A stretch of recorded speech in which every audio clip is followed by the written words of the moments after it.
Good morning, students. Again, I welcome all of you in lecture number, I think, 5. Yes, lecture number 5. તો છેલ્લે આપણે discussion કરતા હતા યંગના પ્રયોગનું.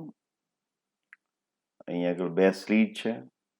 Sleet બે પ્રકારની હોઈ શકે, માત્ર હોલ પાડીને પણ બનાવી શકાય, અથવા તો આવી રીતે ઊભી કટ મારીને પણ સ્લીટ બનાવી શકાય. જે મુજબની સ્લીટ હશે એ મુજબની અહીંયા આગળ આપણને પ્રકાશિત અપ્રકાશિત શલાકાઓ જોવા મળે, એને શલાકા કહેવાય. આપણે વિનાશક માટે અને સહાયક માટેની શરત બી મેળવી. એક્સ છે અહીંયાથી અંતર હતું, અહીંયાથી અહીંયા સુધી, તો પદ તફાવત એટલે કેટલો? S2p માઇનસ S1p થાય. ભૂમિતિનો ઉપયોગ કરીને આપણે ગણતરી કરી તો એ પદ તફાવત કેટલો? એક્સ ડી અપોન ડી, જ્યાં સ્મોલ ડી શું છે તો કે બે સ્લીટ વચ્ચેનું અંતર છે. કેપિટલ ડી એ આ બે સ્લીટ વાળો પડદો છે ત્યાંથી જ્યાં શલાકા જોવે ત્યાં સુધીનું અંતર છે. અને એક્સ એ જે બિંદુએ આપણે જોવા માંગીએ છીએ તો કેન્દ્રથી એનું અંતર છે. આ છે પરપેન્ડિક્યુલર બાયસેક્ટર, આ બિંદુથી અહીંયા સુધીનું અંતર છે. હવે થોડી વિચાર કરો કે બે બિંદુઓ ઉદ્ગમ હતા. સમજો, તમે સામે રાખું છું, બિંદુ ઉદ્ગમ છે. અહીંયા આગળ સ્લીટ છે, એક્ઝેક્ટ આ બુકને વચ્ચેથી અહીંયા સેન્ટરમાં. એની સામે બીજી બે સ્લીટ છે, બરાબર? વિચારી લેજો. તો અહીંયા સ્લીટથી અહીંયા મધ્ય બિંદુનું અંતર, અહીંયાથી અહીંયા સુધીનું અંતર કેવું છે? સરખું. એટલે ત્યાં આગળ પદ તફાવત કેટલો થશે? 0. એટલે અહીંયા આગળ આપણે બિંદુ મળશે પ્રકાશિત. હવે ઉપરનું બિંદુ પસંદ કરું તો પણ S1PO અને S2O અને S2O ઉપર ખસી ગયું, ત્યાં પણ શું થશે? પદ તફાવત 0. અહીંયા પણ પદ તફાવત 0. એટલે અહીંયા ઊભી લાઈન મળશે. જો તમારી સ્લીટ એ પિન હોલ ટાઈપ હોય તો, આપણે કીધું ને અહીંયા આજે પિન હોલ ટાઈપ હોય તો એવું બનશે, આ ટાઈપની. હવે હું થોડું દૂર જાઉં, આ બે મારે S1 S2 છે, એક અહીંયા બિંદુ લઉં તો જ્યાં ધારો કે પદ તફાવત 0 થશે એની લાઈનમાં, એ સમતલમાં જ તે S1 S2 વાળા સમતલમાં હું બિંદુ અહીંયા લઉં તો ત્યાં 0 થશે. પણ ઉપર લઉં તો થોડો ફેરફાર થશે. તો જો હું સાઈડમાં લઉં તો એ શલાકા સીધી મળવાને બદલે કેવી મળશે? વક્ર જેવી મળશે, અતિવલય જેવી. એનાથી આગળ અતિવલય મળશે, અતિવલય મળશે. પરંતુ જેમ હું આ દૂર જઈશ એમ એ શલાકા ત્રાસી હતી એની બદલે થોડી સીધી દેખાવા મળશે. એટલે નજીકના અંતરમાં તમને સીધી દેખે, પછી આગળ જતા પછી પરવલય થઈ જશે. પરંતુ જો તમારી સ્લીટ આ પ્રકારની હોય, ઊભી સ્લીટ હોય આવી, તો એ સ્લીટ જે ભાગમાં છે એ આખા સમતલમાં પદ તફાવત કોઈ પણ બિંદુ ઊભી લાઈન મારું તો શું રહેવાનો છે? 0 રહેવાનો છે, 0 થતો હોય તો. અને જો λ/2 કે 3λ તો એ રીતે થવાનો છે. તો મને ઊભા પટ્ટાઓ મળવાના છે જો સ્લીટ ઊભી હોય તો. અને બિંદુઓ હોય તો પહેલી સ્લીટ ઊભી મળશે, પછી સહેજ ત્રાસી થતી, ત્રાસી એટલે શું? વક્ર બનશે, વક્ર બનશે, એટલે કે અતિવલય જેવી બનશે. એ રીતે આ બાજુ પણ અતિવલય બનશે. પરંતુ જો અંતર વધારે લઉં તો નજીકની સ્લીટ મને કેવી દેખાશે? સુરેખ દેખાશે. દૂરની કેવી દેખાશે? પરોવલયાકારની. આ ખાસ તમે નોંધજો, આ તમે ખાસ નોંધજો. બિંદુવત હોય તો આપણે કીધું એ મુજબ, બરાબર? આ એક બાબત વાત કરવાની હતી. બીજું જે એમાં ટેક્સ્ટમાં ડિસ્કસ નથી કરેલું, આ અંતરને હું કેપિટલ S કહું છું.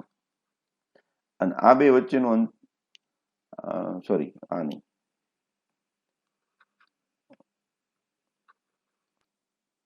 હવે બીજી વાત બી કરવાની છે કે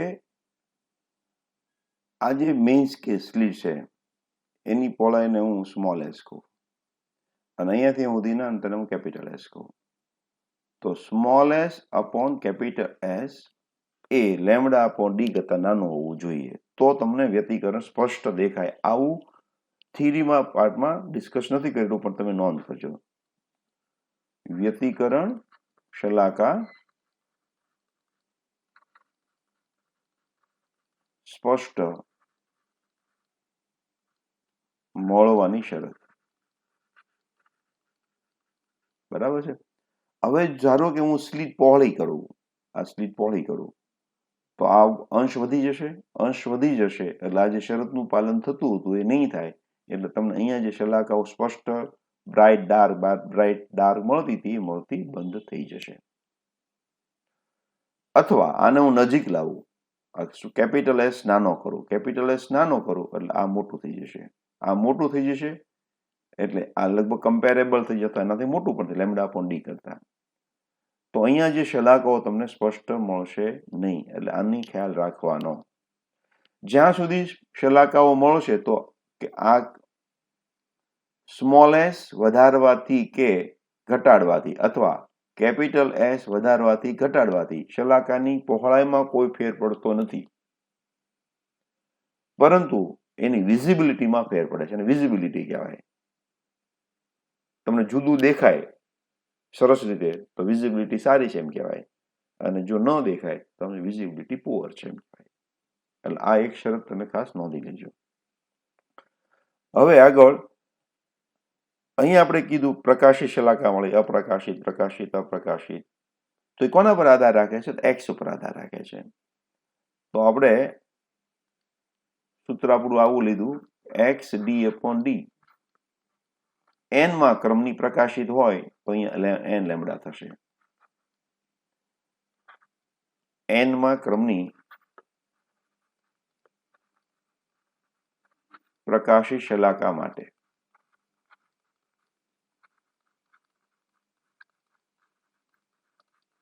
ની શરત.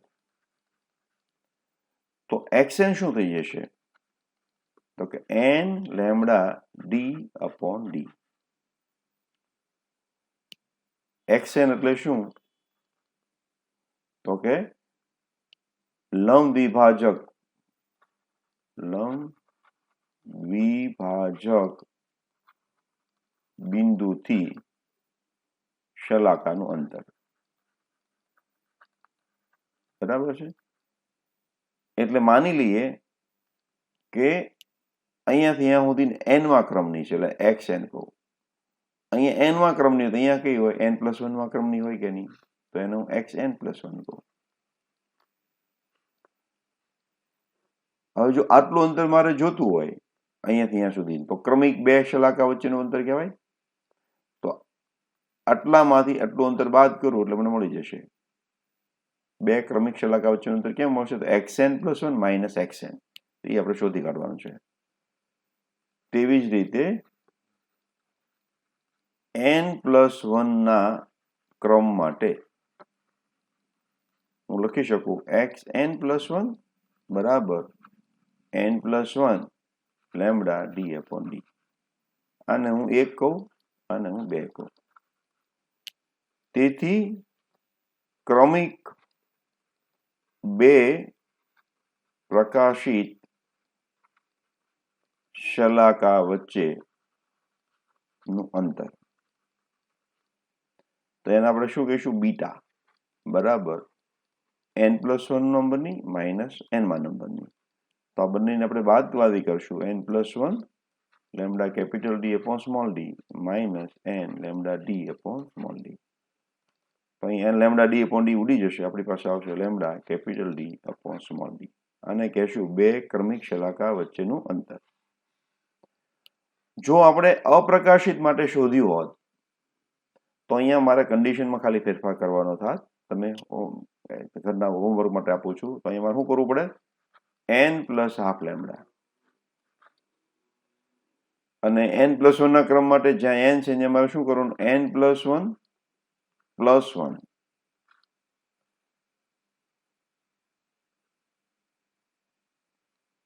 એની જગ્યાએ શું કરવાનું? n+1 હાફ તો છે જ તે, અને અહીંયા શું કરવાનું હતું? લેમ્ડા. પછી હું બેની બાદબાકી કરીશ, જવાબ તો આવો જ આવશે. શા માટે એવો જવાબ આવશે? તો અહીંયાથી જોઈ શકો, જો આ બે વચ્ચેનું અંતર જેટલું હશે બે પ્રકાશિત વચ્ચે એટલું જ આ બે વચ્ચેનું હશે. આ અપ્રકાશિત છે તો એની વચ્ચેનું અંતર હશે એટલું જ કેવું હશે, પ્રકાશિત વચ્ચેનું હશે અંતર હશે. તો એ પણ જવાબ એટલો આવશે. તો તમે એમ કહી શકો તેથી બે ક્રમિક પ્રકાશિત કે અપ્રકાશિત શલાકા વચ્ચેનું અંતર કેટલું હશે, lambda capital D upon small D. તો શલાકાની પહોળાઈ કેટલી, આ ઘણી વખત કન્ફ્યુઝિંગ છે. શલાકાની પહોળાઈ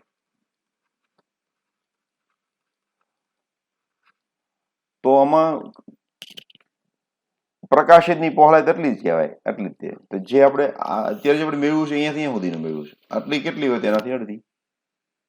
બરાબર. તો અમારે શું કરવાનું, lambda capital D upon 2d. માત્ર શલાકાની પહોળાઈ પ્રકાશિત હોય કે પછી અપ્રકાશિત હોય, lambda capital D upon 2d. યાદ રાખજો, ગોટાળા થઈ જતા હોય, શલાકાની પહોળાઈ એટલી આવશે. બરાબર. હવે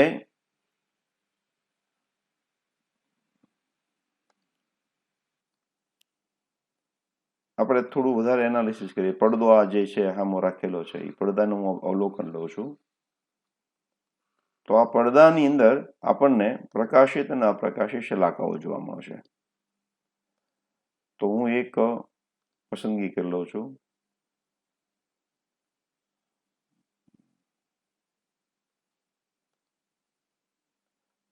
આ આપણને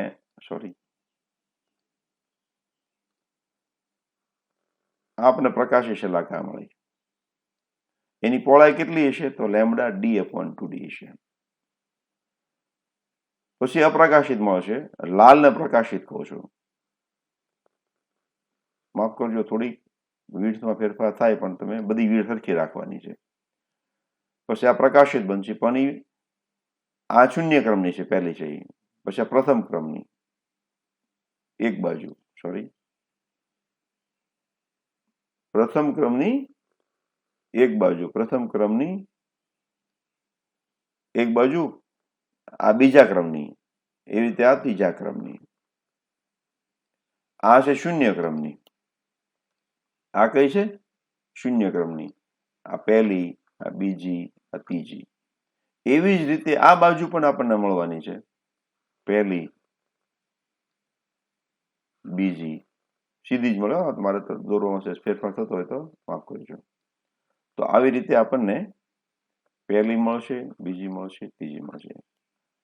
અહીંયા આગળ પહેલી મળશે ખરી, પણ કેવી મળશે, અપ્રકાશિત. એટલે આ પહેલી અપ્રકાશિત, આ બીજી અપ્રકાશિત, આ ત્રીજી અપ્રકાશિત.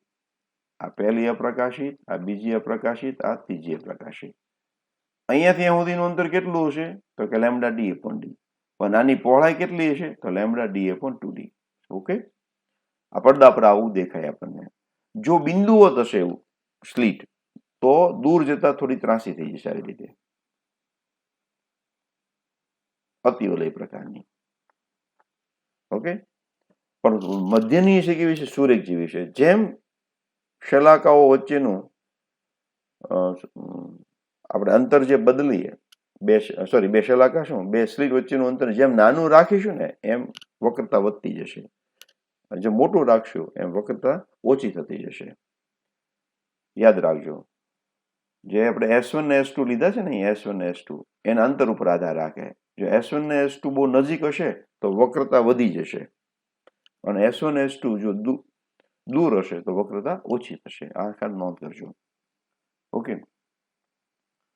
હવે આ વાત થઈ નહીં. એ પછી આની તીવ્રતા કેટલી હોય, તો જો હું તીવ્રતા વિરુદ્ધ અંતરનો ગ્રાફ દોરું તો કેન્દ્રમાં તીવ્રતા મહત્તમ હશે. અહીંયા આગળ તીવ્રતા મહત્તમ હશે. પછી ઘટીને અહીં આ બિંદુને સાપેક્ષ કેવી થઈ જશે, 0 થઈ જશે. એટલે 0 થઈ જશે. જો કંપ વિસ્તાર સમાન હોય તો, નહીં તો 0 ન થઈ, પછી યાદ રાખવાનું છે. તો આવી રીતે તીવ્રતા વિરુદ્ધ અંતરનો ગ્રાફ બનશે બે બાજુ. અહીંયા ખાસ નોંધવાનું છે કે આ શલાકાઓ, બધી શલાકાઓની તીવ્રતા સમાન જ હોય, પહોળાઈ પણ સમાન જ હોય. વિવર્તમાન થોડું ઊંધું બનવાનું છે. એટલે આ મારું શું છે, તીવ્રતા, અને આ મારી છે અંતરનો ગ્રાફ છે. તો આવી રીતે શલાકાઓ તમને મળશે. તમને એવું લાગે કે આ આખે આખી તીવ્ર જે શલાકા છે એ સરખી પ્રકાશિત છે, પણ એવું હોતું નથી. મધ્યમાં ઊંધું ઊંધું હોય છે. જેમ દૂર છે એમ તીવ્રતા ઘટતી જાય, શલાકાની તીવ્રતા ઘટતી જશે. ઓકે, તો આવી રીતે તમને તીવ્રતા વિરુદ્ધ એક્સ નો ગ્રાફ બનશે. બીજું આપણે એમ કહી શકીએ, અહીંયા આગળ પદ તફાવત કેટલો હશે તો કે 0.5 લેમ્બડા. અહીંયા આગળ પદ તફાવત કેટલો હશે તો કે લેમ્બડા. અહીંયા પદ તફાવત કેટલો હશે 0. અહીંયા કેટલો હશે 2 લેમ્બડા. અહીંયા કેટલો હશે 3 લેમ્બડા એન્ડ સો ઓન. અહીંયા 0.5 લેમ્બડા. અહીંયા કેટલો હશે 1.5 લેમ્બડા. અહીંયા કેટલો હશે તો કે 2.5 લેમ્બડા. એટલે જે ડાર્ક મળે છે આપણને, અપ્રકાશિત મળે છે, અહીંયા આગળ 0.5 લેમ્બડા, 1.5 લેમ્બડા, 2.5 લેમ્બડા, અને જે પ્રકાશિત મળે છે ત્યાં 0, 1, 2 એન્ડ સો ઓન. ઓકે, અહીં મેં કદાચ મિસ્ટેક કરી, આ 0 છે એટલે પહેલી 0, પછી અહીંયા 0.5 લેમ્બડા, આ છે એ 1.5 લેમ્બડા, આ છે એ 2.5 લેમ્બડા. ઓકે, તો આવી રીતે તમારે પદ તફાવત ઉપર આધાર રાખે તીવ્રતા.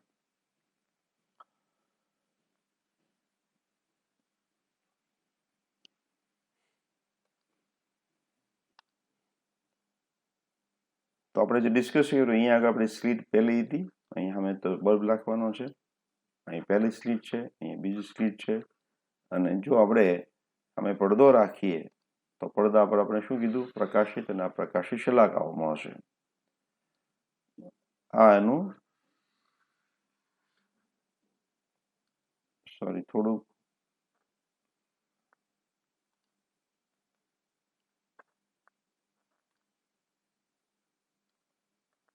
સેટિંગ કરું, કારણ કે યસ આ બે બાજુ અંતર સરખું છે, એટલે S થી S1 અંતર છે એટલું જ S થી S2 અંતર છે, અને S1 થી O સુધીનું અંતર જેટલું છે એટલું જ S2 થી O સુધીનું અંતર છે. ઓકે, આ એનું મધ્ય બિંદુ છે Q એમ કીધું. તો સ્લીટ Q અને O એ એક સુરેખ લાઈન છે, ત્રણે ભેગા થઈ એક સુરેખ લાઈન બનાવે છે, અને અહીંયા મને શું મળશે, સહાયક વ્યતિકરણ બનશે, એટલે આપણને પ્રકાશિત શલાકા મળશે અને શૂન્ય ક્રમની. જો S અહીંયા હોય તો આવું બનવાનું છે, પરંતુ જો S અહીંયા ધારો કે હોય, પરપેન્ડિક્યુલર બાયસેક્ટર ઉપર નથી, ઉદ્ગમ જે છે એ S1 S2 ના પરપેન્ડિક્યુલર બાયસેક્ટર પર નથી, લંબ દ્વિભાજક પર નથી, પરંતુ એનાથી થોડું ઉપર છે અથવા નીચે પણ હોઈ શકે. તો એવા સંજોગોમાં આ જે મધ્યસ્થ અધિકતમ મને મળતું હતું, મધ્યસ્થ જે શલાકા મળતી હતી, ક્યાં મળશે, તો આપણે કાંઈ બીજું બહુ નહીં વિચારવાનું, તો આટલું વિચારવાનું, ખાલી મારે Q ને કેન્દ્રમાં લઈને એક લાઈન દોરી નાખવાની, બસ. જે ખૂણો આ બને છે ફાઈ, એ જ ખૂણે તમને પ્રથમ શૂન્ય ક્રમની શલાકા મળશે. એટલે આ O અહીંયા હતું એની બદલે ખસીને અહીંયા આવી જશે. S ને ખસેડીને S પ્રાઇમે લઈ જાઓ તો O ખસીને ક્યાં જતું રહેશે, O પ્રાઇમ. આ બંને ખૂણા સરખા જ થાય. અહીંયાને બદલે અહીંયા લઈ જાઓ, S ડબલ પ્રાઇમે, આજે અહીંયા ખસેડી લઈ જાઓ, તો મારે પાછું શું કરવાનું, Q ને ધ્યાનમાં લઈને મારે સુરેખા દોરી કાઢવાની. ઓકે, અને જ્યાં આગળ પડદાને કાપશે ત્યાં આગળ મને શું મળશે, શૂન્ય ક્રમની શલાકા. એટલે આ ધારો કે ફાઈ પ્રાઇમ છે તો આ ફાઈ પ્રાઇમ જ હોય. સમજમાં આવ્યું? તો એટલે આ રીતે તમારે સમજણ ઊભી કરવાની છે કે જો S છે એ લંબ દ્વિભાજક પર ન હોય, ઉપર અથવા નીચે ગમે ત્યાં હોઈ શકે, તો મારે Q ને ધ્યાનમાં લઈને સુરેખા દોરી નાખવાની, પડદાને જ્યાં કટ થાય ત્યાં આગળ આપણને શું મળશે, શૂન્ય ક્રમની શલાકા મળશે, ઉપર અથવા નીચે. તો આ ખાસ એક તમારે નોંધવાનું છે. બે સ્લીટો વચ્ચેનું અંતર 1 mm છે, જે આપણે થિયરી કરી એના રિલેટેડ જ આ પ્રશ્ન લાગે છે. તો સ્મોલ d બરાબર 1 mm, પડદો 1 મીટર દૂર રાખેલો છે અને કેપિટલ ડી કહેવાય છે. 1 મીટર એટલે પહેલા તો એકમો સરખા નથી એટલે હું ફેરવી નાખીશ 10⁻³ મીટર. હવે એકમ સરખા થઈ ગયા.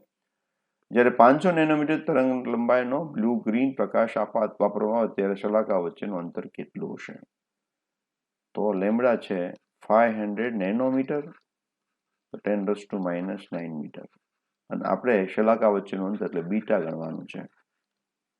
ઓકે, તો બે ક્રમિક શલાકા વચ્ચેનું અંતર એ બંને માટે લાગુ પડે. બે ક્રમિક પ્રકાશિત કે અપ્રકાશિત બંને માટે જવાબ આવશે બીટા બરાબર lambda D upon small D. બહુ નાના નાના પ્રશ્નો છે આના. તો લેમ્બડા છે 500 × 10⁻⁹, કેપિટલ ડી એટલે કે 1 અપોન સ્મોલ ડી એટલે કે 10⁻⁻3. તો આને હું સાદું રૂપ આપી દઉં, માઇનસ ઉપર જશે તો કે 500 × 10⁻⁶. તો 500 માઇક્રોમીટર કહેવાય. 500 માઇક્રોમીટર 500 માઇક્રોમીટર. ઓકે, મારે મિલીમીટરમાં કન્વર્ટ કરવું છે તો મિલીમીટરમાં બી કન્વર્ટ કરી શકાય. તો શું આવશે 0.5 mm થશે ને 0.5 mm.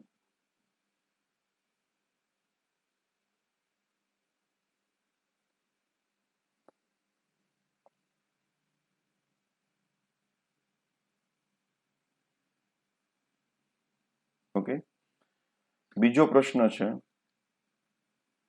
નીચે દર્શાવેલ દરેક ક્રિયાને કારણે યંગના બે સ્ટેટના પ્રયોગનું શલાકાઓ શું હશે તો એ આપણે કહેવાનું છે. સ્લીટ ધરાવતા સમતલથી પડદાને દૂર ખસેડવામાં આવે. હવે અહીંયા આગળ સ્લીટ છે આપણી, પડદો હું દૂર લઈ જાઉં, પહેલા ધારો કે અહીંયા હતો તો મધ્યસ્થ શલાકા જે મળવાની હતી ત્યાં જ મળવાની છે. જે પ્રથમ ક્રમની અહીંયા મળવાની હતી તો આપણે એને એંગલ મુજબ બતાવી શકીએ. અહીંયા જે મળવાની હતી હવે થોડી દૂર જશે, પ્રોજેક્શન નથી કહેતા જેમ દૂર જઈને પિક્ચર મોટું બનતું જાય તો અહીંયા બનશે. એટલે કે ખૂણામાં ફેરફાર થતો નથી. ખૂણો જે પહેલા હતો નજીક પડતો હતો ત્યારે જે ખૂણો બને છે એ જ ખૂણાએ મને શું મળશે શલાકા મળવાની છે, પરંતુ એની પહોળાઈમાં ફેરફાર થશે. એટલે પહેલી અહીંયા મળતી હતી પહેલી અહીંયા મળવા મળી, પહેલા આટલું અંતર હતું હવે અંતર વધી ગયું. એટલે કે પહોળાઈ વધે છે પરંતુ ખૂણામાં ફેર પડતો નથી. અને જેમ દૂર જશું એમ તીવ્રતા થોડી ઓછી થશે એવું કહી શકીએ. બરાબર છે. તો પહેલો જવાબ આપણે શું આપી શકીએ કે જે ખૂણાએ શલાકાઓ મળે છે તેમાં ફેરફાર થશે નહીં, પહોળાઈ વધશે, પહોળાઈ વધશે. આને એમ બીજા શબ્દ કોણીય સ્થાન બદલાતું નથી એમ કહેવાય. શું કહેવાય? કોણીય સ્થાન બદલાતું નથી એમ લખી શકાય. અને તીવ્રતા ઘટશે, તીવ્રતા ઘટશે. આપેલ પ્રકાશ ઉદ્ગમને બદલીને બીજી નાની તરંગ લંબાઈવાળો લેવામાં આવે તો શું થશે? તો આપણે જાણીએ છીએ લેમ્બડા ડી અપોન એની પહોળાઈ છે. જેમ લેમ્બડા ઘટશે એમ પહોળાઈ ઓછી થશે. એટલે કે જે શલાકા અહીંયા મળતી તેની બદલે થોડી નજીક આવશે, અહીંયા મળતી એનાથી નજીક આવશે. એટલે કે શલાકાઓની પહોળાઈ ઘટશે. એટલે કે આપેલા વિસ્તારમાં વધારે શલાકાઓ સમાશે એવું કહી શકાય. બરાબર. આનો જવાબ છે શલાકાની પહોળાઈ ઘટશે જો નાની તરંગ લંબાઈ દઈએ તો. વધારે મોટી તરંગ લંબાઈ લઈશું તો પહોળાઈ વધશે. બે સ્લીટ વચ્ચેનું અંતર વધારવામાં આવે તો બે સ્લીટ વચ્ચેનું અંતર એટલે સ્મોલ ડી વધારવાનું છે. આ વધારશું એટલે બીટા ઘટશે, એટલે કે પહોળાઈ ઘટશે. કોની? શલાકાની. બે સ્લીટ ધરાવતી સમતલની નજીક ઉદ્ગમ સ્લીટને લાવવામાં આવે તો આ ઉદ્ગમ સ્લીટ અહીંયા હોય, તમે યાદ કરો. આને હું નજીક લઈ આવીશ તો શું થશે? તો આપણી શરત જે હતી S/S બરાબર less than lambda upon d. આનું નજીક લાવવું એટલે આ નાનું બનશે, આ નાનું બનશે એટલે શરતનું પાલન ન પણ થાય તો અહીંયા શલાકા દેખાતી પણ બંધ થઈ જાય. જ્યાં સુધી દેખાશે ત્યાં સુધી તો શલાકાની પહોળાઈ બદલાતી નથી, પરંતુ એક વખત એવું બનશે શલાકા દેખાતી બંધ થઈ જશે. બરાબર બરાબર શલાકાની પહોળાઈ બદલાય નહીં, પહોળાઈ અચળ રહેશે. જો આપણે અંતરને શું કે S/S, આ શું છે? મુખ્ય સ્લિટની પહોળાઈ. અને એ કેપિટલ S શું છે? તો ઈ છે મુખ્ય સ્લિટથી બે સ્લિટ વાળા પડદાનું અંતર વાળા, આ ટેક્સ્ટમાં નથી, થી વાળા ભાગમાં પડદાનું અંતર. તો S/S must be less than λ/d. તો શલાકા દેખાય, નહીં તો ન દેખાય. બે સ્લિટ ધરાવતા સમતલની નજીક ઉદ્ગમ સ્લિટની પહોળાઈ વધારવામાં આવે તો આને વધારવામાં આવે, આ બધા તો આ પાછું વધી જશે, કન્ડિશન મેન્ટેન નહીં થાય તો શલાકા દેખાતી બંધ થઈ જાય. અને એકરંગી પ્રકાશ ઉદ્ગમને બદલે સફેદ પ્રકાશ લેવામાં આવે તો શું થાય? તો જો એક રંગી અહીંયા હશે તો તમને શલાકો જોવા મળે પડદા પર, પણ જો સફેદ હશે તો એવું બની શકે ધારો કે અહીંયા આગળ લાલ રંગ માટે પ્રકાશિત હોય અને ભૂરા માટે અપ્રકાશિત હોય, લીલા માટે કંઈક બીજું હોય, તો અહીંયા જે સ્પષ્ટ શલાકાઓ મળતી હતી એ હવે મળતી બંધ થઈ જશે. બરાબર છે? એટલે પડદા ઉપર આપણે સ્પષ્ટ શલાકાઓ જોઈ શકીએ નહીં, એવું બની છે. પણ મધ્ય જે અહીંયા હશે ત્યાં આગળ તો સફેદ જ મળશે, એટલે સફેદ પ્રકાશ, કારણ કે દરેક તરંગ લંબાઈ માટે અહીંયા પદ તફાવત કેટલો રહેવાનો છે? 0 જ રહેવાનો છે. એટલે જો પદ તફાવત અહીંયા 0 રહેવાનો છે તો બધા અહીંયા કન્સ્ટ્રક્ટિવ બનાવે, એટલે કે સહાયક વ્યતિકરણ રચે. સહાયક વ્યતિકરણ રચે એટલે આપણને પ્રકાશિત મળે, બધા કલર અહીંયા મિક્સ થઈ જશે એટલે વ્હાઇટ બની જાય. પણ જેમ ઉપર જેમ અલગ અલગ કલરની શરતોનું પાલન થશે, અલગ અલગ શરતોની પાલન થશે, જો સહાયકનું પાલન થાય તો એ કલર જોવા મળે, જો સહાયકનું પાલન ન થાય તો તે કલર જોવા મળે નહીં. એટલે વચ્ચે વ્હાઇટ હશે, ઉપર જેમ કલરિંગ હશે, વચ્ચે વ્હાઇટ હશે, નીચે જેમ પણ કલરિંગ હશે. જે બિંદુ પાછળ આ બિંદુ મેં પસંદ કર્યું, અહીંયા પીળા કલર માટે સહાયક રચાય તો પીળો કલર દેખાશે, પણ જેનો વિનાશક રચાશે એ દેખાશે નહીં. તો એવું બનશે અહીંયા આગળ. આ બહુ અતિ નાના ક્રમનું હોય છે આમ તો. ઓકે, તો અહીંયા સુધી આપણે રાખીએ છીએ, આગળ પાછા જોઈશું.